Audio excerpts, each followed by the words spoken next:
औज़ुबिल्लाहिमिनश्शैतानिर्रजीम बिस्मिल्लाहिर्रहमानिर्रहीम। आज हमने पढ़ना है हमारा बेटा ये LHV पार्ट फर्स्ट के जो लेक्चर हैं पेज नंबर 50 से। ये हमारी ऑब्स्टेटिक्स की बुक है मिडवाइफरी की। इसका पूरा एक पेपर आता है इस बुक से। ये हमारे शॉर्ट नोट्स हैं।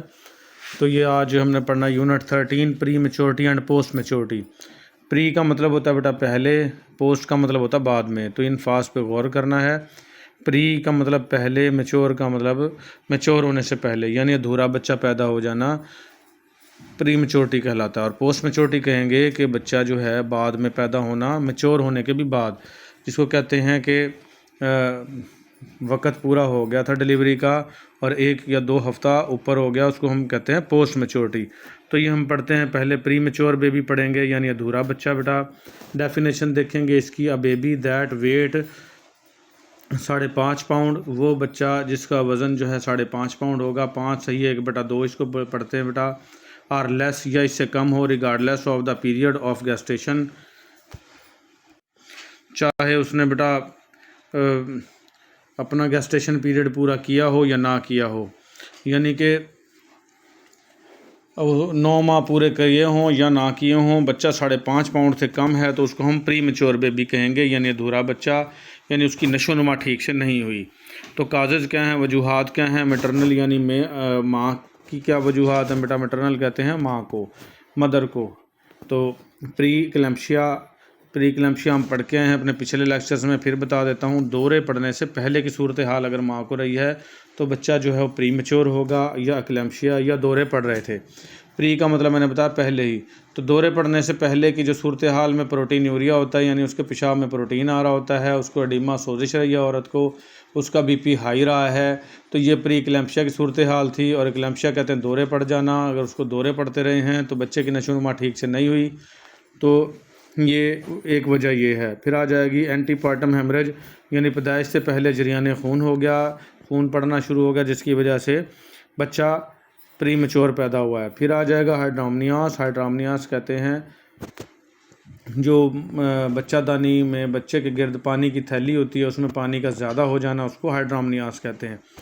तो ये सारी बीमारियां हैं, ये हम पहले डिस्कस करके आ गए हैं। बस इनको सरसरी सा देखना और ऐसे ही याद कर लेना आपने।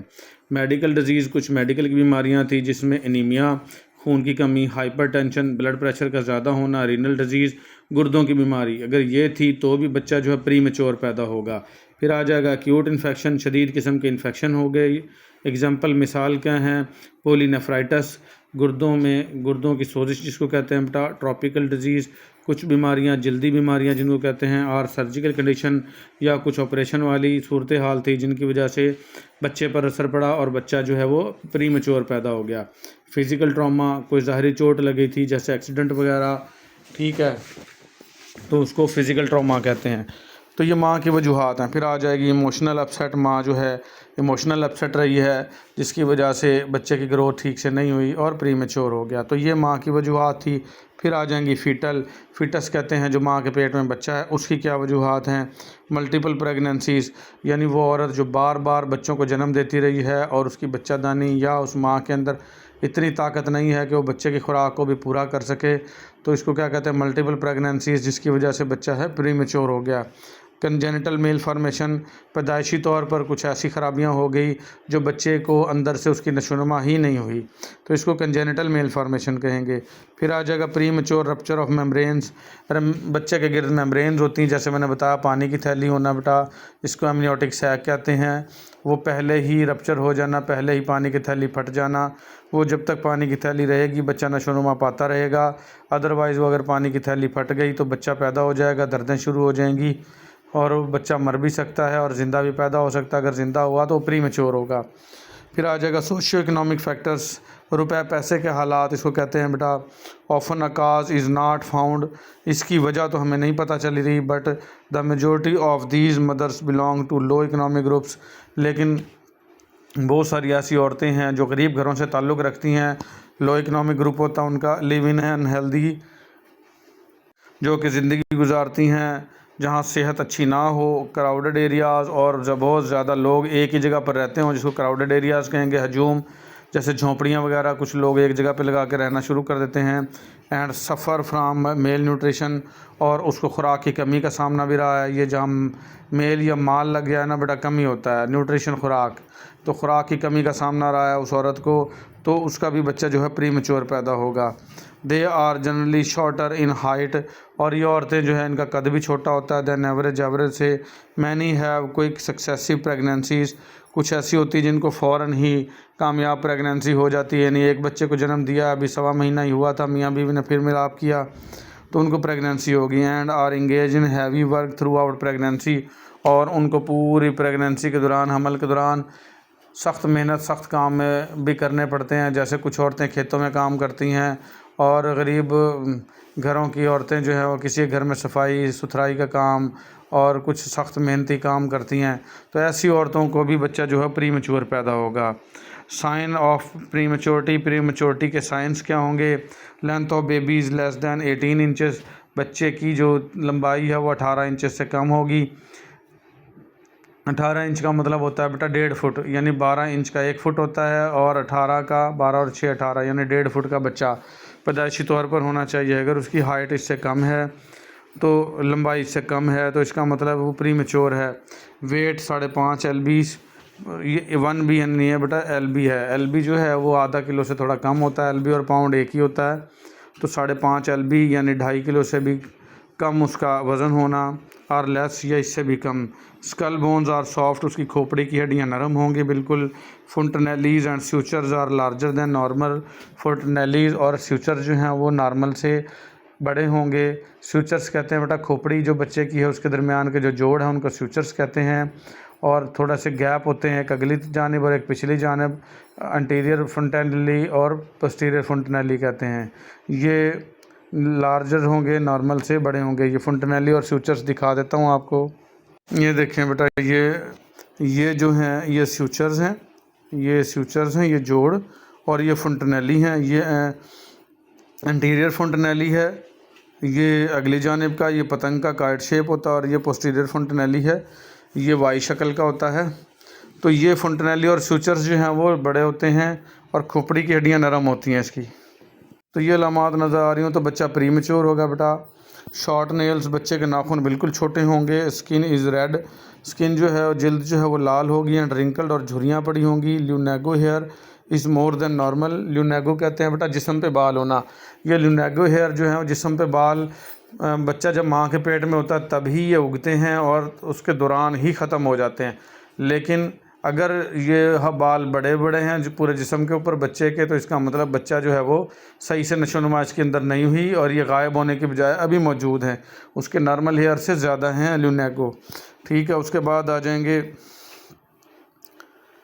वर्निक्स कैसियोसा इज़ स्कैंटी, और वर्निक्स कैसियोसा जो है वो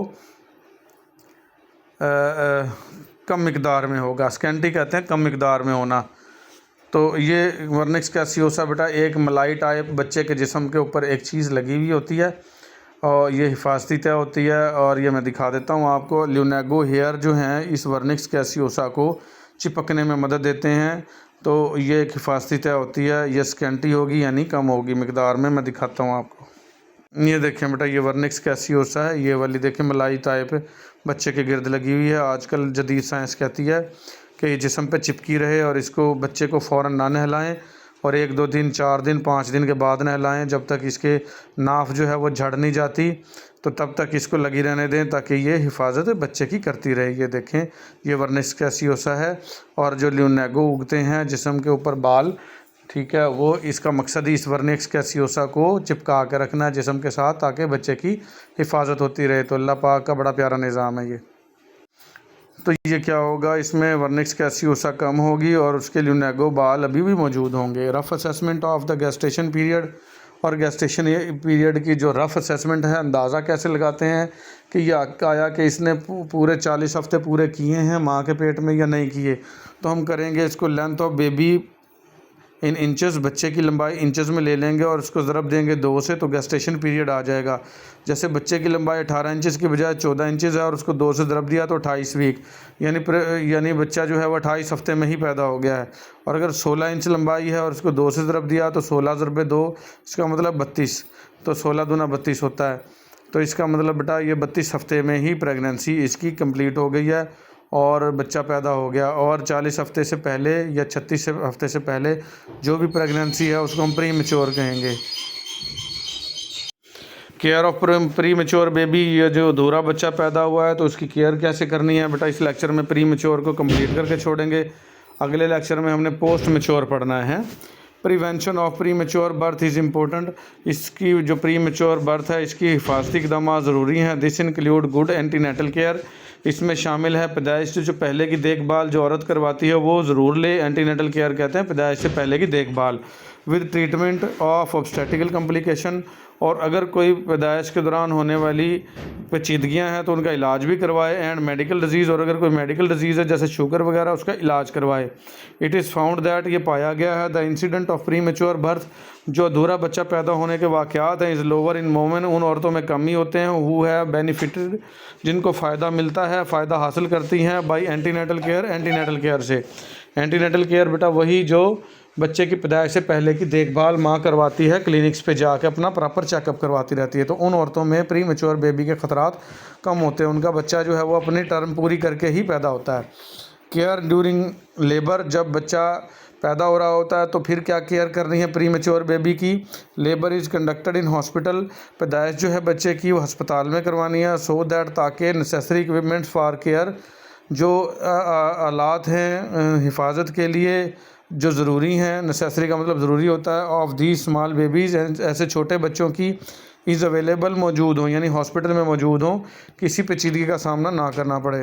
ड्यूरिंग लेबर, जब बच्चा पैदा हो रहा होता है, मिनिमम सिडेशन इज़ गिवन, जो सुकून वाली अद्वियात दी जाती हैं, नशावर बेहोशी की अद्वियात वो कम मिकदार में देनी है। टू द मदर, माँ को, in order to prevent depression of respiratory centre of the foetus, कि कहीं ये ना हो कि नशा जो है माँ को दिया जा रहा है सुकून के लिए वो बच्चे को ही चढ़ जाए और उसको जो सांस लेने का सेंटर है वो डिप्रेस हो जाए। दिमाग में मौजूद होता है बेटा सारे के सारे सेंटर जो है बॉडी के कंट्रोल सिस्टम जो है वो दिमाग में मौजूद होते हैं। और अगर ये सिडेशन सुकून आवर दवा ज़्यादा दे दी माँ को, ज़ाहिर बात है बच्चा माँ से खुराक ले रहा है, तो अगर वो बच्चे को भी चली गई तो बच्चा जो है वो नींद और गनूदगी में होगा और बच्चा पैदा होने के बाद सांस ही नहीं लेगा ठीक से, तो मर सकता है। तो इसलिए जो मिनिमम है सिडेशन वो देनी है माँ को। Episiotomy is required in majority of to prevent injuries, episiotomy ज़रूरी हो जाएगी बहुत सारे केसेस में इंजरी से बचने के लिए। To the soft skull bones, क्योंकि नरम हड्डियां हैं खोपड़ी की, ऑफ द बेबी, बच्चे की। ये एपिस्टोमी कहते हैं बेटा पैदाइश की जगह पे कट लगाया जाता है ताकि बच्चा जो है वो पैदाइश का रास्ता थोड़ा सा खुला हो जाए और आसानी से बच्चा पैदा हो जाए। अगर खुदा न खास्ता बच्चा प्री मैच्योर है, उसकी खोपड़ी की हड्डियाँ पहले ही नरम हैं और वो वहाँ अगर फंस गया तो वो टूट सकती हैं, बच्चे की मौत भी वाक़ई हो जाती है। तो इसलिए एपिस्टोमी कर दो। ये एपिस्टोमी दिखाता हूँ मैं आपको। ये देखें बेटा ये प्रीनियम होती है, ये जो पैदाइश का रास्ता, ये बच्चे का हेड बाहर आ रहा है और ये पखाने वाला रास्ता, इसके गिर्द ये जो जिल्द है जहाँ टच कर रहा हूँ ये प्रीनियम होती है, तो इस पर कट लगाया जाता है, इसको एपिस्टोमी कहते हैं। ये देखें इस तरीके से कट लगाते हैं ताकि बच्चे का हेड जो है वो आसानी से डिलीवर हो जाए और बच्चा फंस ना जाए, कहीं उसकी जो खोपड़ी बिल्कुल नरम है प्री मैच्योर बेबी की वो उसको नुकसान ना पहुँचे। अक्सर औक़ात जब बच्चा स्टक हो जाता है तो उसको ये देखें फोरसेप इस तरीके से भी डिलीवर करवाना पड़ता है, इसको फोरसेप डिलीवरी कहते हैं। ये मुख्तलिफ औज़ार होते हैं तो इनका इस्तेमाल कम से कम किया जाए और बच्चे को खुला रास्ता फराहम किया जाए ताकि बेबी डिलीवर हो जाए। फिर आ जाएगी बेटा केयर आफ्टर बर्थ, जब बच्चा पैदा हो गया प्री मैच्योर तो कैसे केयर करनी है उसकी। तो कंट्रोल ऑफ बेबी टेम्परेचर, बच्चे का जो है दर्जा हरारत उसको कंट्रोल में रखना है, बुखार ना हो और उसको हाइपोथर्मिया ना हो जाए, यानी उसको ठंड भी ना लगे। इस्टेब्लिशमेंट ऑफ रेस्पिरेशन, उसका सांस जो है वो बहाल रखना है। क्लीनिंग द बेबी, बच्चे की सफाई करनी है। प्रिवेंशन ऑफ इन्फेक्शन से बचाना है। न्यूट्रिशन, उसको खुराक अच्छी देनी है। एफिशिएंट नर्सिंग केयर, और बेहतर तरीके से उसको नर्सिंग केयर फराहम करनी है। तो ये बच्चा पैदा होने के बाद की देखभाल है। फिर प्रिवेंशन क्या है, बचाव क्या कैसे करना है बच्चे का बेटा। Visitor are not allowed in the nursery, जो मिलने आते हैं लोग, सॉरी बेटा थोड़ा स्टॉप करना पड़ा था कि जो विज़िटर आएंगे उनको इजाज़त नहीं होगी नर्सरी में आने की। जो मिलने जुलने आते हैं चचा ताया फूफोएँ वगैरह, वो पारियाँ करती हैं बच्चों को और उससे जो है वो इन्फेक्शन हो सकते हैं, पहले ही बच्चा कमज़ोर है। फिर स्टेरिलाइज मास्क और वॉर्न, जरासीम से पाक मास्क पहनने हैं बाय द अटेंडेंट स्टाफ, जो उसको अटेंड करने वाला स्टाफ होगा, जिसमें नर्सेज, डॉक्टर हो सकते हैं। After a mask is worn, जब मास्क आपने पहन लिया, it must not be pulled under the chin, उसको थोड़ी से बिल्कुल भी नीचे नहीं उतारना आपने। और टच्ड विद द हैंड्स, और उसको हाथ से छूना भी नहीं है। Mask are change every 2 hours, और मास्क को हर 2 घंटे बाद तब्दील करना है। क्लीन गाउन्स आर वॉर्न, साफ़ सुथरे गाउन पहनने हैं जो नर्सें पहनती हैं, ठीक है। ऑन एंटरिंग द नर्सरी, जैसे ही नर्सरी में एंट्री लेनी है आपने। Washing of the hands is important, हाथों को साफ़ करना बहुत ज़्यादा ज़रूरी है।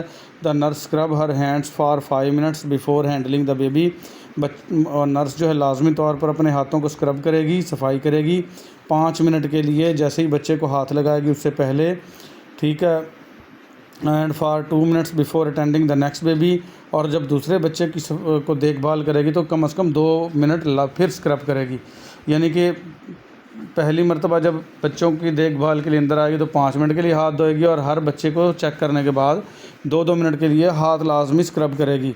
सॉइल्ड, ये सॉलिड नहीं है लफ्ज़, सॉइल्ड है बेटा, सॉइल्ड कहते हैं गंदी। नैपकिन्स, जो बच्चे के पोतड़े या उसकी वो होती नैपियाँ होती हैं, नैपकिन्स होती हैं गंदी, are placed in covered buckets, उनको बंद बाल्टियों के अंदर आपने कवर करके रखना है, ठीक है, जो ऊपर से जिनका ढक्कन होता है। एंड रिमूव्ड, ये लफ्ज़ रिमूव्ड है, एम है जो मिस हुआ हुआ है। From the nursery as soon as possible, और नर्सरी से इनको जितनी जल्दी मुमकिन हो सके आपने हटाना है। Incubators and cots are cleaned, incubator कहते हैं बेटा वो मशीन जिसमें अधूरे बच्चों को रखा जाता है, शीशे की एक मशीन होती है, उसको इनक्यूबेटर कहते हैं। एंड कॉट्स, और जो झूले हैं उनको साफ़ रखना है। एंड डिसइंफेक्टेड एवरी वीक, और हर हफ्ते उसको जरासीम से पाक करना है। ब्लैंकेट्स, जो कंबल हैं, शीट्स, चादरें, ETC वगैरह वगैरह यूज़ बाय अ बेबी, जो बच्चे ने इस्तेमाल करनी है, और चेंज, उनको चेंज करना है। क्लीन, और साफ़ सुथरा करना है। After the discharge of the baby, जैसे ही बच्चा डिस्चार्ज होता है फ्राम द हॉस्पिटल, अस्पताल से। On no account must another baby be placed, कोई ये ऐसी ज़रूरी नहीं है कि बच्चा कोई और दूसरा लाजमी इसकी जगह लेटाना पड़ सकता है। इन कॉट, इस झूले में, which has not been disinfected, जो कि डिसइंफेक्टेड ना हो सकता है पहले लिटाया जा चुका हो, तो आपने लाजमी जौन सा है वो डिसइंफेक्ट करना है इसको। तो ये बेटा मैंने लफ्ज़ी तर्जमा किया, मुहावरा तर्जमा करते हैं इसका। जो बच्चे ने इस्तेमाल किए हुए हैं ब्लैंकेट और शीट और उसका झूला, वो लाजमी तौर पे आपने साफ़ करना है, ताकि अगर कोई बच्चा वहाँ आए तो वो भी इन्फेक्टेड ना हो। Each baby has his own equipment, हर बच्चे के अपने आलात होने चाहिए। एग्जांपल के तौर पर थर्मामीटर, जो बच्चे को का बुखार चेक करने के लिए होगा। बॉल्स, जो कि कटोरे वगैरह। बॉटल ऑफ ऑयल, तेल की बोतलें। कॉटन, रुई, कॉटन वूल जो होती है, रुई वगैरह जिससे सफाई की जाती है, ठीक है। मिथाइलेटेड स्पिरिट, और जो सिपरेट होती है, ये सारी की सारी बच्चे की अलहदा होनी चाहिए। Attendants with focus of infection, attendants जो हैं उसके वो इन्फेक्शन के ऊपर फोकस करेंगे। एग्जांपल के तौर पर सोर थ्रोट, के उसके गले तो नहीं पड़ रहे, बॉयल, उसको छाले तो नहीं हो रहे, ETC वगैरह वगैरह। Are the sources of infection, ये इन्फेक्शन के सोर्सेज होते हैं। And must not attend babies, और ऐसे औरतें जो अटेंडेंट्स हैं उसके, जिनको गले की ख़राबी है या कोई, यहाँ बॉयल जो है बेटा ये फोड़े फुंसी के मीनिंग में आएगा। तो वो अटेंडेंट्स जो हैं जिनका ख़ुद का गला ख़राब है, जिनको फोड़े फुंसियाँ निकली हुई हैं, ये इन्फेक्शन का सोर्स हैं। और लाजमी तौर पर ये बच्चे को अटेंड ना करें, ख़ासकर औरतें जिनके मुंह पे पिंपल्स वगैरह हुए होते हैं, तो वो समझ लें बॉयल हैं, तो उनको दूर ही रखें, पारियाँ शारियाँ बच्चों को ना करें। वो डिटेक्शन ऑफ डिजीज़, जो बीमारियां हैं उनकी शनाख्त कैसे करनी है। Early diagnosis and treatment of infection, जितनी जल्दी मुमकिन हो सके तशखीस करें और इलाज करें इन्फेक्शन का। Improve the chances of survival of the baby, इससे जो बच्चे के ज़िंदा बचने के चांसेस हैं वो बढ़ जाएंगे, क्योंकि बेटा प्री मेच्योर बेबी जो है उसके ज़िंदगी के चांसेस बहुत कम होते हैं। तो जितनी ज़्यादा एहतियात करेंगे उतना उसको आप बचा लेंगे। फॉलोइंग कंडीशंस, मंदरजे जो सूरत हाल हैं, are reported by to the doctor को रिपोर्ट करनी है। एज़ अर्ली एज़ पॉसिबल, जितना जल्दी मुमकिन हो सके। बेबी इज़ ड्रॉजी, अगर बेबी जो है वो ऊँग रहा हो, इनर्ट सुस्त हो, आर एंड लैक एनर्जी, और उसमें कोई ताकत का फुकदान हो, ताकत हो ही ना। फॉर नॉर्मल मोमेंट्स से अगर ऐसा कुछ है तो डॉक्टर को फ़ौरन बताएं। रिफ्यूज़ल टू टेक फीड्स, या वो खुराक लेने से रिफ्यूज़ कर रहा हो, यानी दूध को चूस ही ना रहा हो, पकड़ ही ना रहा हो, और वॉमिटिंग या उल्टी कर देता हो, अगर खुराक ले भी लेता हो तो उल्टी कर देता हो। यानी कि सिरे से खुराक ले ही नहीं रहा और ले भी रहा है तो उल्टी कर रहा है, तो वो भी डॉक्टर को बताना है। लूज स्टूल्स, उसको पखाने लग रहे हैं, पतले पखाने, और changes in colour of stools, या उसके पखाने का कलर जो है वो चेंज हो चुका है तो डॉक्टर को बताएं। स्किन इन्फेक्शन, जल्द के ऊपर इन्फेक्शन हो गया, ब्लिस्टर्स, छाले बन गए हैं, और पस्टुल्स, छाले बन गए हैं, पस्टुल्स भी छाले होते हैं बेटा। ऑन द बेबी, बच्चे के ऊपर द एक्जिलाई कहते हैं, एक्सिली भी कह सकते हैं इसको बेटा, बगल को कह सकते हैं अगर बगल में हो, नेक गर्दन के ऊपर हो, एंड ग्रोइंस या जांग में हो, आर एग्जामिन डेली, इसका मुआयना करना है डेली आपने, ठीक है। और उसके बाद बेटा फॉर इन्फेक्शन के लिए कि कोई ब्लिस्टर, कोई पॉस्ट्यूल्स या कोई इन्फेक्शन तो नहीं हो रहा बगलों में, गर्दन में, ठीक है, उसकी जांग में। थ्रश इज़ डायग्नोज, एग्जांपल के तौर पर greenish white patches surrounded by the red area on the edges of the tongue, palate, gums and inside the neck. बेटा टंग कहते हैं ज़बान को, पैलेट तालू को कहते हैं, गम्स मसूड़ों को कहते हैं, इनसाइड द नेक और गर्दन के गिर्द। तो कोई भी ग्रेश वाइट पैचेस तो नहीं बन रहे जैसे फुलबेरी वगैरह के होते हैं, उसको कहते हैं थ्रश। ये देखें बेटा, ये थ्रश है मुंह के अंदर, ये देखें ज़बान के ऊपर और मसूड़ों के ऊपर, तालू के ऊपर ये बने हुए हैं आंवले से, ये थ्रश हैं। ट्विचिंग देखना है बेटा, ट्विचिंग कहते हैं मुड़ जाना, जैसे लकवा होता है या मरोड़ खा जाना of parts of the body, जिस्म का कोई हिस्सा, और कन्वल्जन्स, या उसको दौरे तो नहीं पड़ रहे बच्चे को, ये भी देखना है। अटैक्स ऑफ एस्फिक्सिया कहते हैं दम घुटना, बच्चे का दम तो नहीं घुट जाता, कहीं सांस लेना भूल जाता हो, इस तरह की कोई condition. Joints appearing soon after birth, ये यरकान हो गया हो फ़ौरन पैदाइश के बाद, जिसको पीलिया कहते हैं, ठीक है। ब्लड इन स्टूल, बच्चे के पखाने में जो है वो ब्लड तो नहीं आ रहा, वोमिट, उसकी उल्टी में खून तो नहीं आ रहा, और discharge from the genital tract, या जो पिशी के रास्ते पेशाब आ रहा है उसमें तो नहीं कहीं ब्लड आ रहा। इन द फीमेल चाइल्ड, बच्चा जो फीमेल चाइल्ड है तो वो ये देखना है बेटा। एडिमा ऑफ लिम्स, और उसके पाँव पे, हाथों पे कोई सोजिश तो नहीं है। लिम्स कहते हैं, अपर लिम्स कहते हैं बाजुओं को, लोअर लिम्स कहते हैं टांगों को बेटा। तो लिम्स यानी लिम्स की बात हो रही है तो बाजुओं और टांगों दोनों की बात हो रही है, तो इस पर सोजिश तो नहीं आ गई, एडिमा सोजिश को कहते हैं। तो ये सारी चीज़ें नोट करनी है बेटा। कॉमन इन्फेक्शन क्या हो सकते हैं बच्चे को? रेस्पिरेटरी इन्फेक्शन, सांस के इन्फेक्शन हो सकते हैं, एग्जांपल के तौर पर नमोनिया, ये पी नमोनिया नहीं पढ़ना, पी इसमें साइलेंट है। फिर गैस्ट्रोएंटराइटिस, आंतों की बीमारी हो सकती है। इन्फेक्शन ऑफ स्किन, जल्द के इन्फेक्शन हो सकते हैं। अम्बलाइकस के इन्फेक्शन हो सकते हैं। अम्बलाइकस बेटा वो एरिया जहाँ पर अम्बलाइकल कॉर्ड जुड़ी होती है, जिसको धुन्नी या नेवल भी कहते हैं बच्चे की, क्योंकि वो झड़नी होती है 8 से 10 दिन के बाद, तो वहाँ पे भी कुछ औरतें ख़राब कर बैठती हैं, उसको इन्फेक्शन हो सकते हैं। माउथ, मुंह के अंदर इन्फेक्शन, नेल्स, नाखूनों में इन्फेक्शन, आइज़, आँखों में इन्फेक्शन, तो ये इन्फेक्शन है कॉमन होने वाले। Treatment is carried out, treatment आपने लाजमी करनी है बाय नर्स, और नर्स करेगी अंडर ऑर्डर्स ऑफ डॉक्टर, और डॉक्टर के ऑर्डर के मुताबिक करेगी, ठीक है। इसमें रेफर चैप्टर न्यू बॉर्न वाले में ये सारे जो केयर करनी है वो बताई जा चुकी है। फिर आ जाएगा बेटा न्यूट्रिशन, खुराक क्या देनी है प्री मैच्योर बेबी को।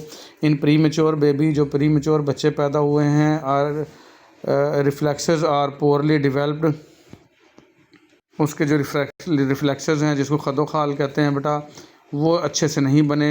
एंड ही आर शी, लड़का है तो ही, लड़की है तो she, is unable to suck or swallow properly, वो ना तो चूसने के काबिल है और ना ही निगलने की उसमें सलाहियत होती है ठीक से। ये प्रॉपर्टी नहीं है, लफ्ज़ प्रॉपरली है, LY है ये, ठीक है। तो उसमें ना चूसने की सलाहियत होती दूध को, और ना निगलने की। इफ़ मिल्क इज़ रीगर्जिगेटेड, अगर मिल्क जो है रीगर्जिगेटेड होता है, रीगर्जिटेटेड इसका मतलब होता है बेटा मैदे से उल्टियाँ, जैसे बच्चा दूध गिराता है उसको कहते हैं मैदे से दोबारा मुंह में आना उसको। अगर मिल्क जो है रिगर्जिटेट हो रहा है, the premature is unable to cough, तो बच्चा जो है वो खांसी के भी काबिल नहीं होगा कि कहीं खुदा न खास्ता ये उल्टा आने वाला दूध जो मैदे से वापस आ रहा है कहीं सांस के रास्ते में ना चला जाए, और अगर सांस के रास्ते में चला गया तो बेटा ये ख़तरनाक हो सकता है, बच्चे की मौत भी हो सकती है। तो नॉर्मल बेबी जो है ना, उसके सांस के रास्ते में कोई भी चीज़ जाने लगे तो वो खांसी करके उसको निकाल देता है, उसको खांसी आ जाती है। लेकिन प्री मैच्योर जो है वो खांसी यानी कफ के काबिल नहीं होता।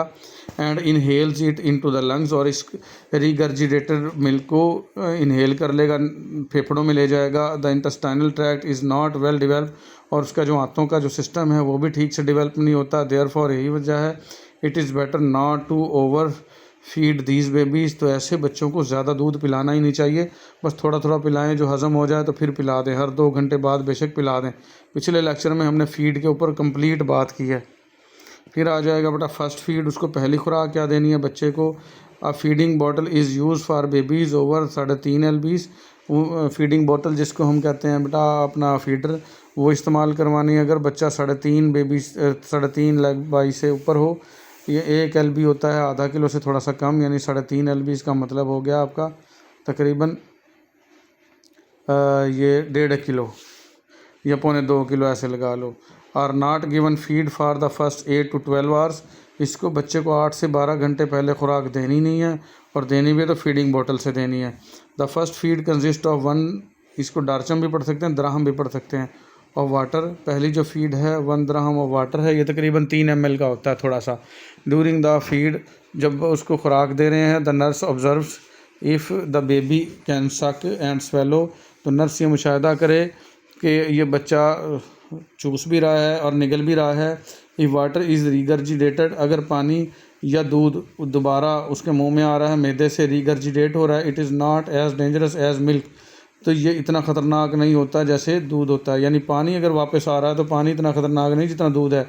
विच में भी इनहेल्ड, अगर खुदा न खास्ता दूध इनहेल कर लिया इनटू द लंग्स, फेफड़ों में, एंड काज नमोनिया और एस्फिक्सिया, इससे नमोनिया भी हो सकता है। नमोनिया कहते हैं बेटा फेफड़ों में होने वाला इन्फेक्शन, और या इससे एस्फिक्सिया हो सकता है, बच्चे का दम भी घुट सकता है।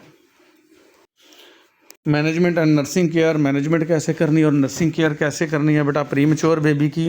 This is the most important factor towards the survival of the small babies. ये बहुत अहम इम्पोर्टेंट फैक्टर है ऐसे बच्चों की जान बचाने का। And the nurse responsible for the care of the pre mature, और नर्स जो है ज़िम्मेदार है अधूरे बच्चे की केयर करने की। मस्ट बी कॉन्शियस बेटा ये लफ्ज़ है, सॉरी थोड़ा सा पढ़ने में दिक्कत आई। कॉन्शियंसस इसको कहते हैं बेटा ध्यानदार, ये कॉन्शियंसस होनी चाहिए। नर्स लाजमी ध्यानदार हो, यानी अपना काम ठीक से करे। Patient and devoted to her work, मरीज़ के लिए और अपने आप को मुख्तस किया हो अपने काम के लिए उसने। She must understand the principles of treatment, और वो जितने ट्रीटमेंट के असूल हैं उनको समझती हो। And carry out the doctors order, और जो डॉक्टर ऑर्डर दे उसकी पैरवी करे। विद अटेंशन के साथ, टू डिटेल्स, और डिटेल्स के साथ मुकम्मल तरीके से डॉक्टर की हिदायत पर अमल करे। She must observe the changes in the babies condition, और वो लाजमी मुशाहिदा करे बच्चे में क्या तब्दीलियाँ आ रही हैं। And reports and unsatisfactory progress, और अगर प्रोग्रेस अच्छी ना हो, अनसेटिस्फैक्ट्री हो, तो उसको रिपोर्ट करे डॉक्टर को। और माइनर एलिमेंट्स, या मामूली बीमारियाँ, मामूली ख़राबियाँ आ रही हों तो उसको भी डॉक्टर को रिपोर्ट करे। माइनर का मतलब होता है मामूली बेटा। The baby is to be handled as little as possible, और बच्चे को हाथ कम से कम लगाए जितना मुमकिन हो। एंड देन विद जेंटलनेस, और जब भी लगाए तो बहुत नरमी से एहतियात से हाथ लगाए। Changes in the temperature of the cot और फीडिंग आर ऑलवेज ग्रेजुअल, जो टेम्परेचर की तब्दीलियां हैं उसके झूले की और उसके जो खुराक है यानी दूध है उसको लाजमी ग्रेजुअल होना चाहिए, यानी कि एकदम ना तो बहुत ज़्यादा गर्म हो ना ठंडा, ठीक है। बच्चे के झूले का टेम्परेचर भी और उसकी खुराक का भी। Attention is given to the washing of the hands, अपने हाथ धोने के ऊपर पूरी अटेंशन दे लाजमी। And an aseptic techniques before handling the baby, और जरासीम से पाक तरीक़ाकार अख्तियार करे बच्चे को हाथ लगाने से पहले। प्रिपेयरिंग हिज फीड्स, और जब उसकी खुराक तैयार करे हो जब भी जरासीम से पाक तैयार करे। Are attending to his needs, और जो उसकी ज़रूरियात हैं बच्चे की, जैसे नैपियाँ चेंज करना है, पिशी पोटी के कपड़े चेंज करना है, उसके कपड़े चेंज करवाना है, ये उसकी नीड्स हैं, तो तब भी जरासीम से पाक तरीक़ाकार अख्तियार करें। It is devotion of the nurse, ये नर्स की ही जो है डिवोशन है, कुर्बानी है बेटा। Which is not great extent possible of survival of the babies, जो कि बहुत अहम रिस्पॉन्सिबल है, ज़िम्मेदार है बच्चे के ज़िंदा बचाने की, क्योंकि बेटा प्री मैच्योर बेबी जो है उसको बचाने में नर्स का बहुत बड़ा किरदार है। प्रोग्नोसिस क्या है बेटा? प्रोग्नोसिस कहते हैं पेशेंट गोइयाँ इन आवर हॉस्पिटल, हमारे अस्पतालों में 25% ऑफ बेबीज़, जो 25% बेबीज़ हैं आर प्री मैच्योर, अधूरे पैदा होते हैं। Mortality is relative to birth weight and the smaller the baby, जो मोर्टेलिटी है कहते हैं मौत बेटा, मौत जो है वो पैदाइश के वक़्त होने वाला जो वज़न है उस पर डिपेंड करती है। और स्मॉलर द बेबी, जितने बच्चे छोटे होंगे the higher the death rate, उतनी ही उनकी मौत की जो शरह है वो ज़्यादा होगी।